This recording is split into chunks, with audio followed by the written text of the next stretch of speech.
الرسالة الغامضة. السر اللي غير حياة كريمة.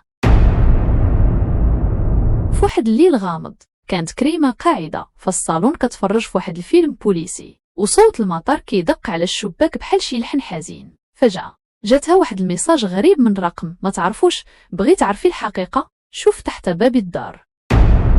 كريمة حست برعشة في ظهرها، ولكن الفضول غلبها. قامت بشوية وحلت الباب، لقات واحد الظرف صغير مكتوب عليه ما تقرايش هاد الرسالة حتى تدخل.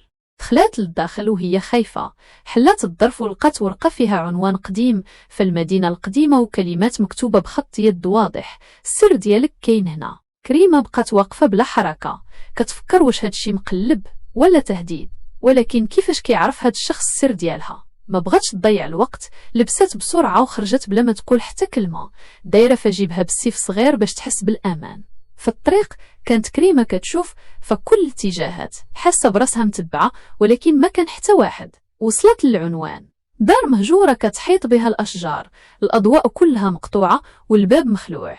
خافت، ولكن الفضول جرها باش تدخل. خطواتها كانت خفيفة وسط الظلام، والرياح كتحرك الستائر ديال النوافذ مكسرة. فجأة سمعت صوت كيغوت: عرفت غادي تجي. كريمة تجمدات بلاصة، ولكن شدت شجاعتها وقالت بصوت مبحوح: شكون أنت؟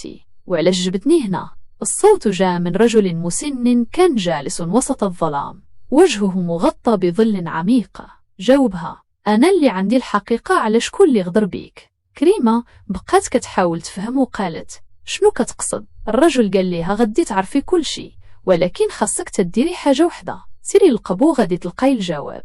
ترددت كريمة، ولكن قررت تهبط للقبو اللي كان مظلم وريحت الرطوبة عامرة فيه. وسط الغبار لقات صندوق خشبي صغير، فتحته بشوية ولقات صورة ديالها وهي صغيرة حضن رجل مجهول.